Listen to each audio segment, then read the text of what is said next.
ఆత్మగౌరవానికి ఎవడూ అడ్డుపడ్డా, తెలంగాణ రాష్ట్రానికి ఏ అన్యాయం జరిగినా అది పార్టీలు కానీ పార్టీల అతీతంగా కానీ మా జీవితం ఉన్నన్ని రోజులు మేము తప్పకుండా రాజకీయాల్లో ఉన్నా లేకున్నా మేము పోరాడతామని మీకు ప్రమాణం చేస్తున్నాం. ఆ రోజు చేశాం, ఈ రోజు కూడా మా పంతం అదే.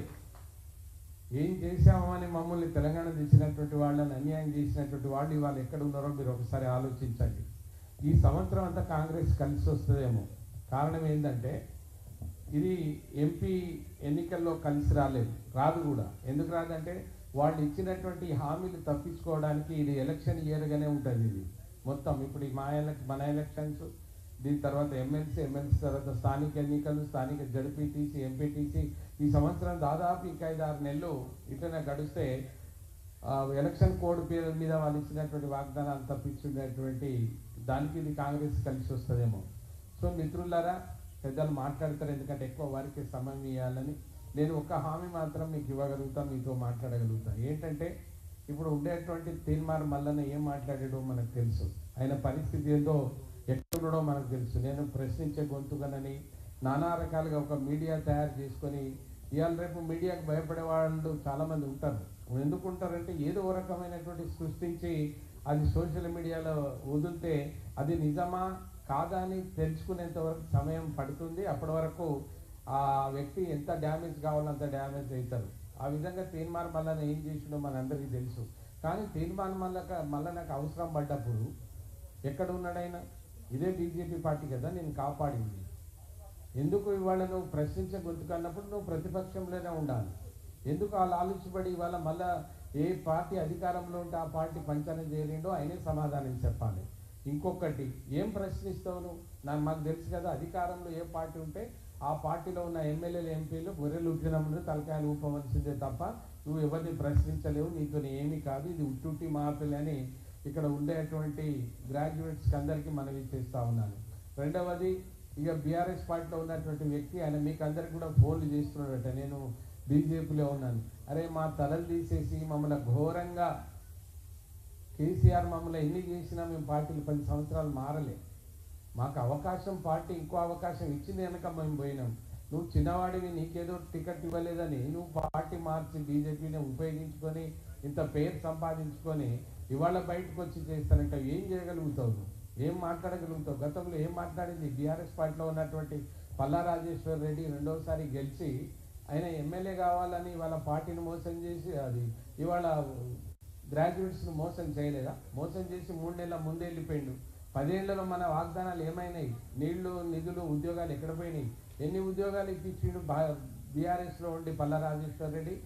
ఇవాళ నువ్వేమి ఇప్పిస్తానంటున్నావు? ఎక్కడుంటాయి మీ ముఖాలు? ఎక్కడ పెట్టుకుంటారో, మీ తల్లిదండ్రులు ఎక్కడ పెట్టుకుంటారో తెలంగాణ ప్రజల ముందు మాట్లాడే ముందు కొద్దిగా సిగ్గు శరం తెచ్చుకొని మాట్లాడాలి.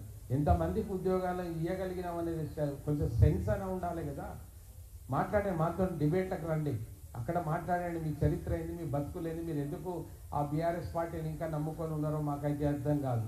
అది కింద లేదు, పైన లేదు, ఎక్కడ ఉందో ఎవరికి తెలియదు. ఉంటే ఇంట్లోనే ఉండాలి, లేకపోతే బెయిల్ మీదనే ఉండాలి, లేకపోతే జైల్లో ఉండాలి పరిస్థితి ఉంది. అక్కడి నుంచి ఆయన పోటీ చేస్తూ ఉన్నాడు. ఇక ఏకైక వ్యక్తి ఇవాళ ఏదైనా ఒక గొంతుక కావాలి, ఇక్కడ ఉండేటువంటి ఈ యువతకి ఏదైనా ఇవాళ ఎంతో అంత సాయం చేయాలంటే నేను మళ్ళీ చెప్తా ఉన్నా, ఈ 3 ఉమ్మడి జిల్లాలో ఉన్న 1 లక్ష మందికి ఉద్యోగ అవకాశాలు కానీ ఉపాధి అవకాశాలు కానీ వాళ్ళకి ఇంత వృత్తి కలిగించేటువంటి శక్తి సామర్థ్యాలు ఉన్నటువంటి party Bharatiya Janata party, BJP party. అది కేవలము మోడీ గారి నాయకత్వంలో ప్రేమేందర్ రెడ్డి గారిని మనం గెలిపించగలిగితే మేమంతా ఇక్కడ ఉన్న వాళ్ళమంతా ఒక ప్రణాళిక ఆల్రెడీ తయారు చేశాం. రాష్ట్ర ప్రభుత్వంలో బియ్యం, పప్పు, ఉప్పు, నీళ్లు, ఇవే ఏదో ఇటువంటి ఈ బట్టె సంవత్సరాలు యువతను ఏమి ఇస్తామని మాట్లాడినాం. ఎన్ని ఉద్యోగాలు ఇక్కడ మీకు సాక్ష్యం ఈటల రాజేందర్ గారే కదా.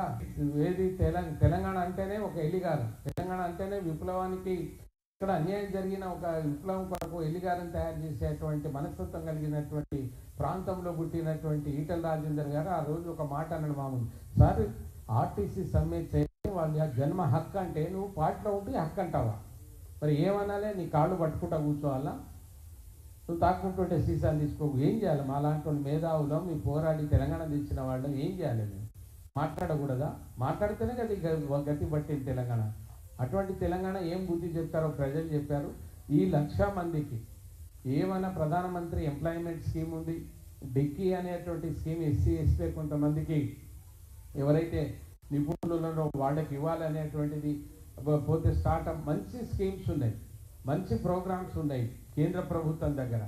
ఈ ప్రేమేందర్ రెడ్డి 40 సంవత్సరాల నుంచి నీతి నిజాయితీగా ఆ ఎత్తిన జెండాను నమ్ముకొని బతికినటువంటి వ్యక్తి ప్రేమేందర్ రెడ్డి.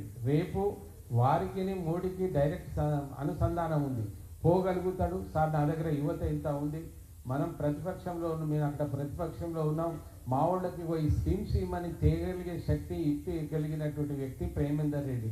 వారినే గెలిపించుకుందామని మీకు అందరికీ మనస్ఫూర్తిగా